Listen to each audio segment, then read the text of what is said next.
Hey, somebody's got to get the life jackets. You did? Excellent. Good morning, afternoon, or evening. You are listening to the Professional Noticer. Hello, everyone. I'm Andy Andrews. Hey, thank you for making me a part of your week. My purpose here today and with every show we do is to play the part of a best friend or coach. I want to help you live the life of your wildest dreams by giving you access to the greatest mentors the world has to offer today. The Professional Noticer is sponsored this week by wisdomharbor.com. That's wisdom, HARBOUR.com. Wisdomharbor.com is an affordable virtual destination for all ages, giving members a unique advantage in a competitive world. Revealing wisdom in an agreeable and approachable way, Wisdom Harbor exists to help people live the lives they would live if they only knew how. Wisdomharbor.com is available now, not only for you, but as an awesome gift for your family and friends. You will not find a gift less expensive that will be more appreciated all year long than wisdomharbor.com. Wisdom Harbor produces valuable content that is both entertaining and educational, and it's delivered by educators, Grammy winners, best-selling authors, coaches, comedians, CEOs, master chefs, and Hall of Fame speakers. There's even guitar lessons given by an award-winning songwriter. So go online now, check out the virtual tour and the inside scoop at wisdomharbor.com. Observations and answers, that's what we do here on the Professional Noticer. And as you know, we love it when somebody comes to the table with both. And we have that situation today. I have a history here. And I need to tell you as I introduce our guest, I was actually 20 years old on March 21st, 1980. Now, that might not mean anything to you, that date, but that was the date that President Carter announced America would boycott the Olympic Games in Moscow. And it was on all the news programs, and everybody was politicizing the discussion. But the only thing that was in my mind, I was like, oh no, what about Rowdy? Because I had a friend who is the fastest swimmer on the planet at that time. And he was headed for the games in Moscow. And he was going to be the Mark Spitz of that Olympics. And there's a limited shelf life for Olympic athletes, as you know. And the story is one we'll explore a little bit today, but he stayed around, and he came back in the 84 Olympic Games. And even though he was past his prime, they said he won 3 Olympic golds. And because one of them was the 100-meter freestyle, he was still the fastest swimmer on the planet. Man, he's broken 14 world records. He's a 5-time world champion, inducted into the Olympic Hall of Fame. He's now known as the voice of swimming, and you know him. He's worked as the #1 broadcaster in the sport for 8 consecutive Olympic Games. Please welcome Rowdy Gaines. Rowdy, how are you? Good, buddy. So good to talk to you, Andy. You look fantastic, and you have a full head of hair, which I just ate. I am so jealous. Well, it's certainly white now. You know, my boys. I was in an argument with them the other day. I said something about blonde hair, and they said, "Dad, your hair's white." And I said, "No, it's kind of blonde." Then I looked at a picture, and I was like, "It's white. It's white. It is white." Oh my gosh! But it is great. But at least you have it. Yeah. Well. Yeah. That's true. But, you know, you didn't have a ton of it in college. No. It's always been a bit thin. You know, you get it from your uncle on your mom's side is what I always heard. And my dad's got a full head of hair, but my uncle's bald just like I am. So, and it happens to be my mom's brother. So there you go. Oh, wow. Hey, you know, we're obviously friends. We've not seen each other in a long time.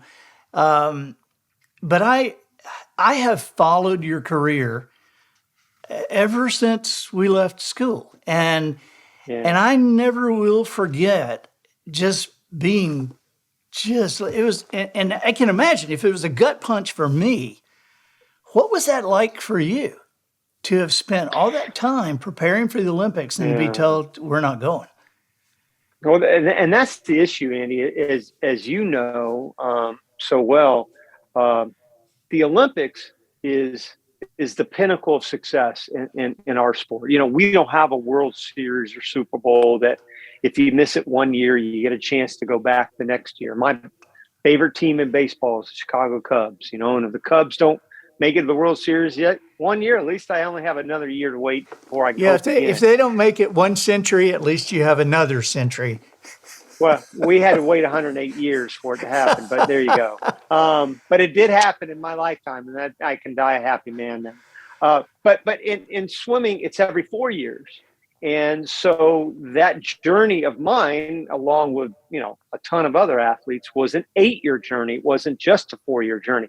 So imagine playing a Super Bowl this year in 2022 and then waiting until 2030 to play that next Super Bowl. And that's sort of what it was like for us because, the Olympics is the be all, and everything else. I don't want to say is window dressing. It's important. The world championships, NCAA titles, world records, but they all really do pale in comparison to that Olympic experience, to the Olympic Games. I would trade 100 world records for one Olympic gold medal because the world records will always be broken. That gold medal will never be taken away. So it was Right. hard. I'm not going to sugarcoat it. It was a really difficult time period to be going through. And it was probably, correct me if I'm wrong, but it was probably a more difficult time period because of the time period. Because in 1980, there weren't all the endorsements and Mm-mm. people weren't paying the athletes to train. I No. mean, you ended up, I mean, here you are the fastest guy on the planet in the pool, and you ended up in the lifeguard chair at your hometown pool, right? Yep, I sure did. The summer of '81, that's actually when I retired. I retired from the sport in 1981 after my senior year in college, and spent about 6 months, really not doing too much, going to school. And then that summer, I lifeguarded, and then I really missed swimming and wanted to. It's a long story, but to make it short, my dad kind of said, "Are you going to be able to look at yourself in the mirror for the rest of your life and say what if?" And that's the question you have to ask. So I decided, to come back and train another 3 years, but it was not easy. There wasn't any money, as you said, in swimming back then. In fact, I worked as a night clerk. A typical day for me after I had graduated in those 3 years was swim practice from, I don't know, 5:30 to about 7:30 or 8 in the morning. And then now I'll wait for the punchline. I slept all day. And then go to the afternoon workout from 3 to 6. And then I had the night shift at the Hyatt in Austin, Texas, where I moved to train after I graduated. I had the night shift from 8 p.m. to 3 a.m. And I did that for 3 years. And so just be able to afford food, much less rent and anything else. So the point is there wasn't any money, not like there is today. Most swimmers don't really get rich swimming, but they can earn a living swimming. Right, right. Well, I'm curious about your beginnings because I realized when we set this up that I know a lot about your adult life, but I don't know a lot about the early time. But I saw something. And Yeah. tell me if this is true. If this is true, I think it would be very interesting for people to know how your parents met. Yeah. Yeah, they. Well, you're Were way they? too Were young they? to remember this, Andy. I know. I But know. you But remember Cypress Gardens. yeah, Um, yeah.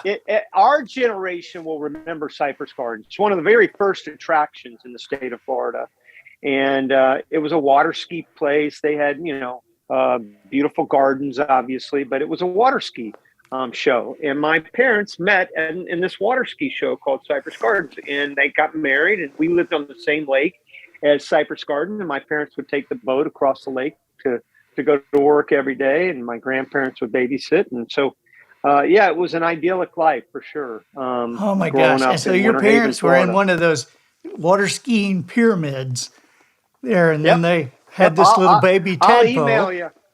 I'll text you a picture of my mom in one of those pyramids. It's pretty funny.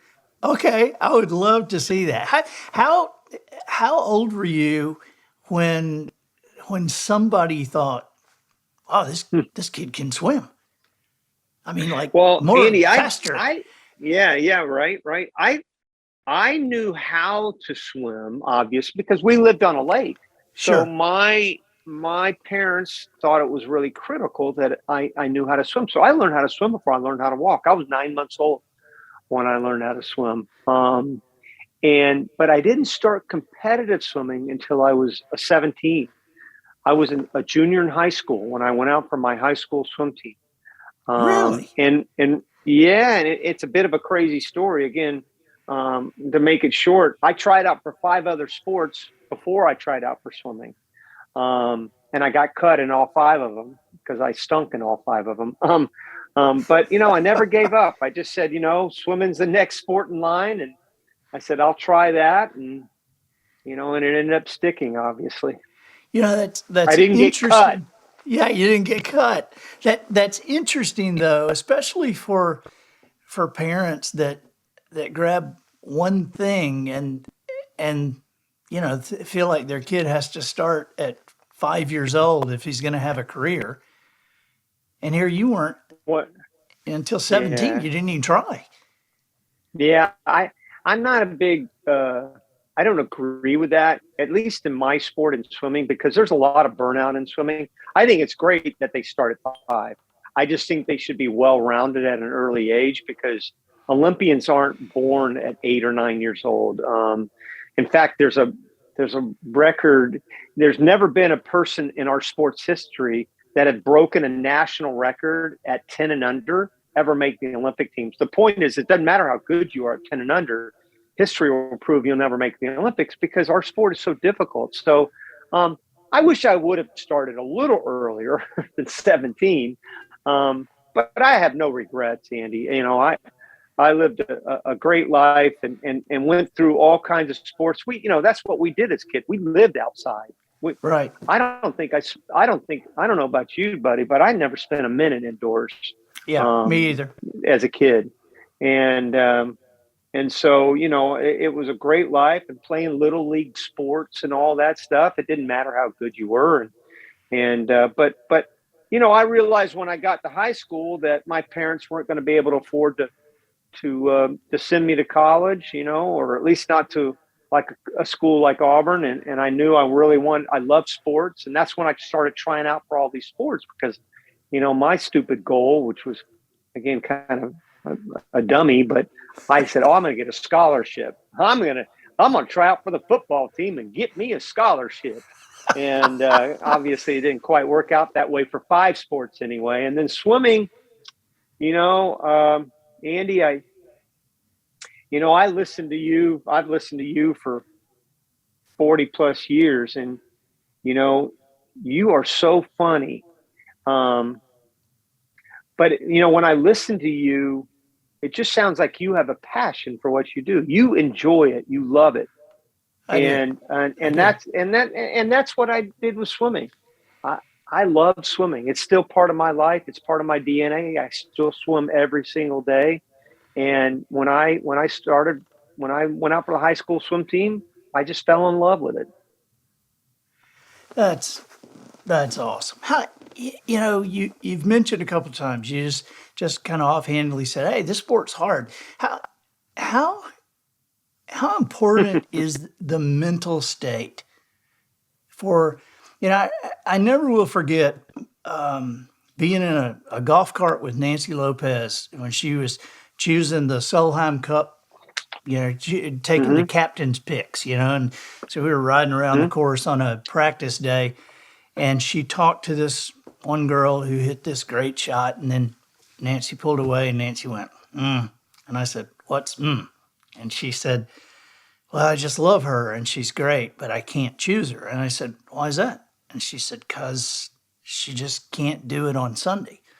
And I said, "Tell me." Ooh, And wow. she said, "Well, 150 players on the tour, and there's not a dime's worth of difference physically in any of them. They can hit every shot, but the difference is mentally and how Right. they can hold together.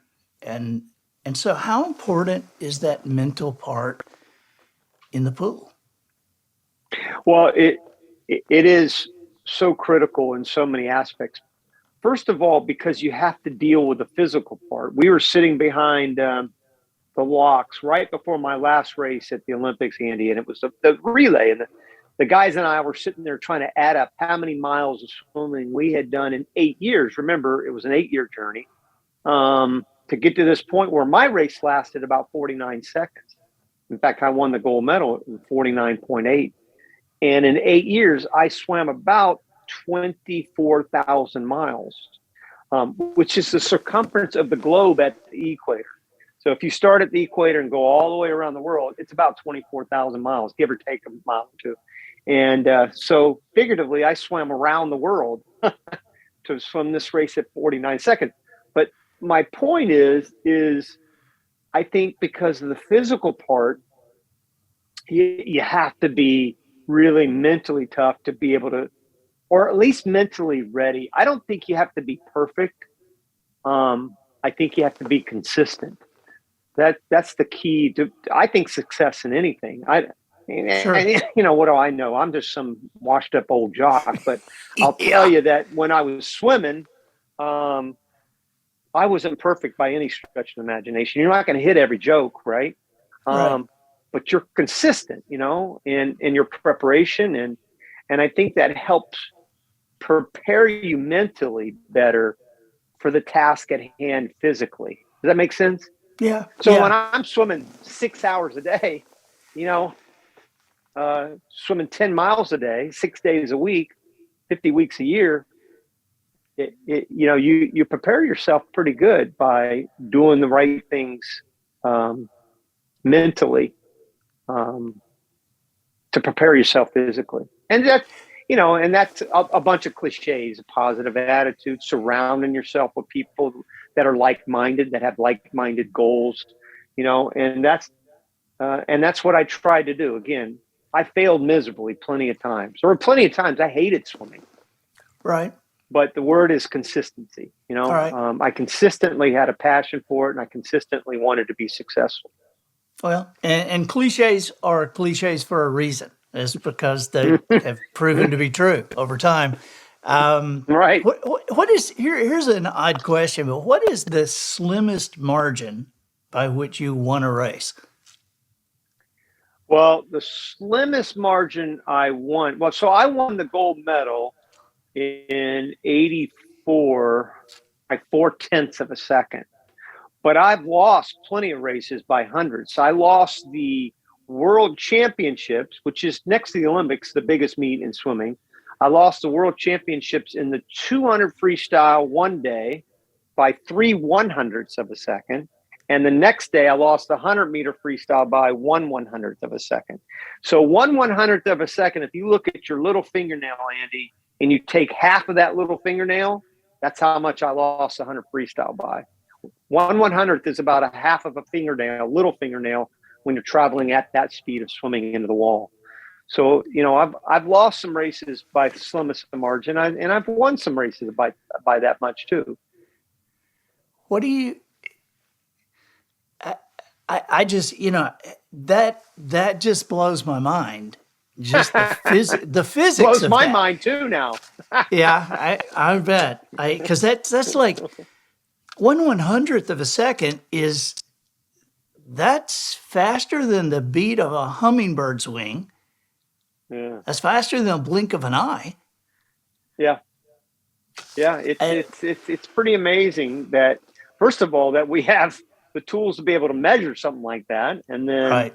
second of all, to be able to,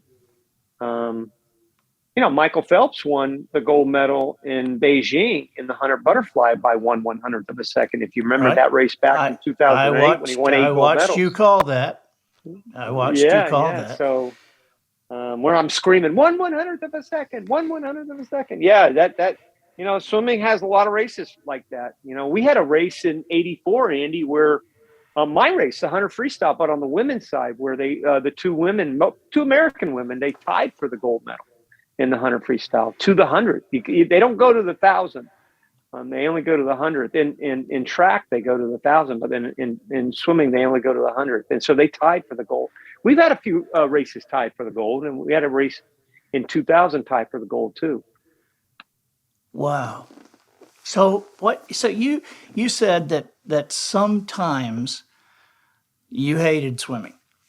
Well, that's one thing that when I talk to young people, or I talk to people who are wanting to do something unusual or whatever, they seem to think that they have to like it all the time, and that if they're not liking it, something's wrong. That something's wrong with their passion. And I haven't felt that at all. Because I agree with you. I mean, people say you must love being a writer, and I'm like, no, I like having written, but the actual sitting down in front of a computer, I can only think of 50 things I'd rather do every time I sit down. But I like having written. Isn't that the truth? I like signing books. I like making my living that way. But actually writing, that's a discipline. So what did you have to choose to say, I'm doing this. I'm powering through this. I'm disciplining myself to do this. So funny you say that, Andy, because when you're saying that, I felt the same way. I didn't like training. I hated the actual practicing. I loved and craved the feeling of what it felt like after practice, the feeling of success. It's the same thing you just said. You didn't like the actual process, boy. You loved what was put in front of you when you were done with it, Right. And that was the same thing with me. I think, getting to your question, I think the biggest thing for me was routine, getting into a routine. I think as a swimmer, again, I can only speak for me personally. I love routine in my life. I go to bed 9:30 every night. I get up early in the morning. I have a bowl of oatmeal. I go for my swim. I like routine in my life. I don't like to break up that routine. Now, you do when you go on vacation, stuff like that. And I think it goes back to my swimming days. I just got into a routine, and I got in a routine, which is unlike you, buddy. I got in a routine with other people around me, so it was much easier for me to be able to go to swim practice when I knew I had 25, 30 other guys with me that were going to be in just as much pain as I was. Right. Right. And they're looking for you to be there. Yeah. And I like knowing that I wasn't going to be the only one in pain, so the team bonding aspect of things, getting specific, was really critical to me, to surround myself with team members that were like-minded and something that helped break up the monotony. The bond we had, it's sort of like going to college and having a fraternity, your fraternity brothers. The swim team guys were my brothers, and still are 40 years later. Yeah. You know what? Right. We still are on this stupid text chain that we always complain about things in life. There's about 10 or 15 of us that we all swam together, and we'll complain about an Auburn football game, or something to do with politics or something. But those are my brothers, and my sisters. But we didn't have, the girls' team wasn't as immersed as it is today, 40 years ago. Right. So that has changed tremendously. But I think that's a big part of it. You mentioned liking routine. Did Judy know how much you liked routine before you got married? I mean, because I think the way you guys have had children and grandchildren, that is an amazing routine to have 4 daughters and then 5 granddaughters. That's a routine, buddy. Oh my gosh. Well, it is up to the guy. I've heard anyway. It's the guy's responsibility whether to have a boy or girl. So I don't know what it was. Maybe it was all those years in a chlorinated pool that said, you know what, those little boy genes are not going to happen for you. Yeah. Well, you have That's an two boys, amazing so routine, though. yeah. Well, you have two boys, so you can't relate, but you're not in my club. But having girls is something I really I love. I love. There's nothing like a father-daughter relationship, and we live in Florida now, but we're going to spend our summers in Salt Lake City, where my one daughter, who has five daughters, lives, because we just want to be close to our grandchildren. I could do without my daughters, but I can't do without my grandchildren. I'm Yeah. kidding, of course. Don't write me Yeah, I nasty bet. letters. I love my Uh, daughters more than life itself. But if I knew what the feeling of having grandchildren was going to be like, I would have had them first for sure. it's amazing to me. I mean, I guess I'm an old dad. I've got a 22-year-old and a 19-year-old. My wife and I have. I have a 22-year-old. Yeah, but it's probably your She's just the youngest. youngest. Yeah, Yeah, she is. right. And it's like, man, some of you guys got started a lot faster than I did. Hey, I got a question I want to ask that I've I've wanted to ask you this for a long time, because I've actually commented.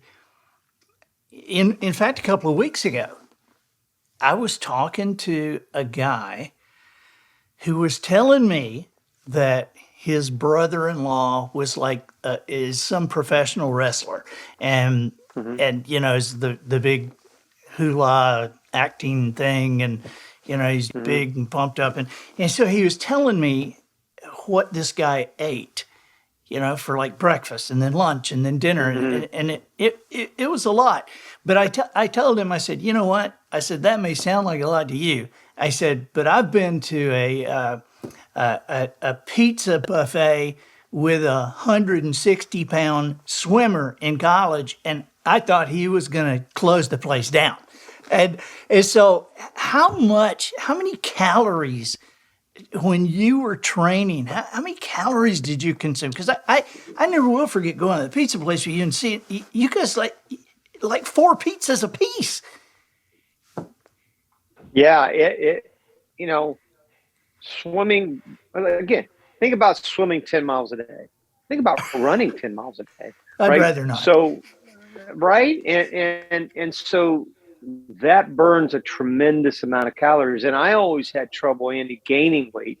So as much as I ate, I just couldn't gain weight. And we would consume mass quantities of calories.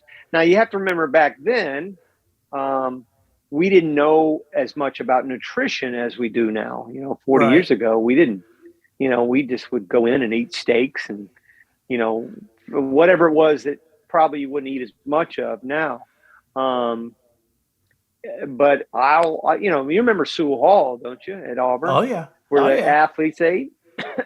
we would They would open it up for us after morning practice, where we'd go in for breakfast. And I remember eating whole slabs of bacon with a half a dozen eggs and 4 or 5 pancakes and biscuits and gravy. I mean, you can't even imagine the amount of food that I ate, dude. I'm I telling you. can. I saw it Oh, a couple of times. you were there with the pizza. Yeah, I know we were together with the pizza place, but yeah, it was And it was a you lot of were food. like, and I don't know where you are now. You don't look much different, but you were 6'1", Hmm. 160 pounds. That's exactly right. That's exactly right. That's exactly what I was. 6'1", So 160. I'm I about just like, 6'1", 170 now. I don't weigh much more, but I know I couldn't gain weight, man. My coach well, wanted me about 6'1", 180, and it just I could just never do it. I couldn't keep the weight on. good grief. Well, what are you doing today? What do you do on a daily basis? I know that you represent some people. I know you do a lot of charity work, and Hmm. you broadcasting. You have done the last 8 Olympics. Yeah, that's been so much fun. To be able, I have the best seat in the house at the Olympic Games. I've been working for NBC now for the last 8 games, and got to call Tokyo this last summer, which was a lot of fun. And it's been a real joy and honor to be able to call some of the greatest races in the history of the Olympic Games. Certainly Michael Phelps and his 28 Olympic medals, and Katie Ledecky and Missy Franklin and Ryan Lochte. I mean, the list goes on with great swimmers that have been part of this era. So it's been a big joy. I love doing it, and I love talking about. I never get tired about talking about swimming, Andy. So I get to do it to a worldwide audience, which is pretty cool. But my 9 to 5 job, I work for the Pool and Hot Tub Alliance. It's sort of a chamber of commerce for everything to do with swimming pools. Right. Naturally. Well, I've seen printed more than a few times. They call you the ambassador of swimming, and I don't know about that. Well, I do. Because when I look at somebody who is, you are a famous name, but you also are a person of character, and you've carried yourself that way your entire life. And I can't tell you, with boys, I can't tell you how much that means to me as a parent to have somebody that I can say, hey, look at Rowdy, watch Rowdy, watch how he handles himself, not just at the pool, but in everyday life. And so I see why they call you the ambassador of swimming. There are people who had gotten more medals, but there's nobody more respected in this industry. Well, I appreciate it, Andy, and the feeling is definitely mutual, my friend. I feel the same way about you. And swimming has given to me a lot more than I could ever dream about giving it. When I started, Andy, I was starting to take a little bit of a different direction, kind of a downward path. After I failed so many sports, I was thinking about giving up and starting to hang out with, not the best of characters, and taking a path that I wasn't real happy with. I wasn't doing anything real bad, but I could tell that it was starting, Right. And so when I went out for swimming, it really changed the trajectory of my life. And obviously, and I mean, I started swimming, and then 2.5 years later, I broke my very first world record. So I didn't even know how to do a flip turn the first day I started. I swam with my head out of the water, like, a little 5-year-old. And so I know that I was blessed by the Lord with a gift. And I hope I've never taken that for granted. I hope I've been able to say my thanks as many ways as possible. But yeah, swimming has been a big part of my life, and I always feel like I owe it. That's my dad's dog in the background. You probably hear him barking. Well, buddy, I feel like you have been an awesome steward of the gifts that you've been given, and that you've worked to add skills onto that talent. And I can see, I mean, it's a tough thing to talk like you do. I mean, that is something you have to work at, because the better you are at broadcasting, the more you should look like you're not doing anything but having a conversation, and you do that so well. True. I think and that's it the way probably I comes from that communication class we had together. I think that's probably what started us. That had to be it. That had to be gosh. it. Oh my gosh, that's so funny. Well, buddy, how can we help you? How can we stay in touch with you? How can this audience help you? Well, I think the most important message I want to get across today is, we're only at the beginning of 2022, but I think as we head into the summer, I try to encourage as many parents as possible with young children to put their kids in swim lessons. Drowning is a real problem in our country, Andy. And in fact, it's the leading cause of unintentional death in children 4 and under, and the second leading cause of children 5 to 14. So it's a real problem in our country. And 10 children drown in this country every single day. And, my goal now is to try to, and that can be prevented. That the thing is, we found a cure, and the cure to drowning is swim lessons. If you take swim lessons, it reduces that risk of drowning by 90%. So I think what can you do for me is make sure your audience knows that that if you have a young child, to find a way to put them in swim lessons, especially if you live around water. If you're in the middle of Montana and there's, not a lot of water around you, it's one thing. But if you live in an area where there are a lot of pools or beaches or bodies of water, it's really important, because it can happen in a blink of an eye. And a child can drown in as little as 30 seconds. And that's literally just picking up your phone and checking a text message. And it can happen like that. So I think that's my message. I run a philanthropic charity called Step Into Swim, which is related to the Pool and Hot Tub Alliance. And so that's what we do. We raise money to give out to needy organizations that teach, especially underserved communities, how to swim. African American child is 5 times more likely to drown than a Caucasian child. So we really want to try to hit those communities where it's really important. So that's okay. We will provide we'll provide a link to that on the show notes. No problem. So we would love to do that. And I can't tell you how much I appreciate you joining us. Thank you, Andy. Great being with you, buddy. We'll stay in touch, and I'm gonna be coming to see you now. You gotta, especially when you get to your new house, you got a spare room. I'll be able to crash there. Yeah, when we get back in our house, yeah, I absolutely. Right. When you get back, you and Judy are welcome anytime with as many of your girls and grandgirls as you want to bring. Take care, man. Thank you. I won't do that to you. You too, buddy. Bye. I'm Andy Andrews, the professional noticer, harnessing common sense and wisdom to plow through challenges all the way to an answer for you. And I think that'll do it for this week. Get us out of here, Matthew. So, ladies and gentlemen, and to the boys and girls who aspire to become ladies and gentlemen, we have reached the end of another episode of The Professional Noticer. In a world where common sense has become a superpower, I'm harnessing that tiny bit of mental energy I have for you, seeking wisdom, making observations, and endeavoring to answer tough questions in a way that will empower your family and your business. I'm Andy Andrews. Until next week, goodbye. This episode of The Professional Noticer was produced by Matt Limpert. The Noticer theme written and performed by Sugarcane Jane.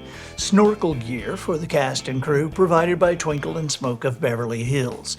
Additional financial consideration provided by retainerretention.com. Is your teenager constantly losing their retainer? Or perhaps they simply forget to put it in their mouth?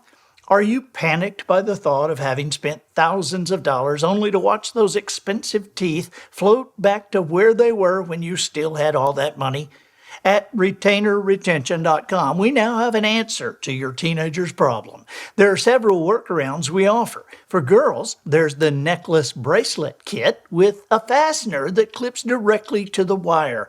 These stunning slimline chains with clip are offered in a galvanized or 14-karat gold variety. The ladies will also be interested in the retainer barrette. While most hair barrettes are decorated with a piece of ribbon or flower, ours utilizes a small strip of Velcro. Your retainer isn't lost, it's on your head. For guys, retainerretention.com presents a belt in black or brown. Each end of the belt clips onto the retainer, turning it into a nice, handy-looking belt buckle. For teens with piercings, we offer small diameter chain that can run from the retainer in the mouth to that fine ring in your nose. And if the retainer isn't being worn, it can dangle from the nose ring as a reminder to put it back in your mouth. So, parents, you've already invested thousands. Why not invest a bit more and select the special kind of insurance we offer at retainerretention.com.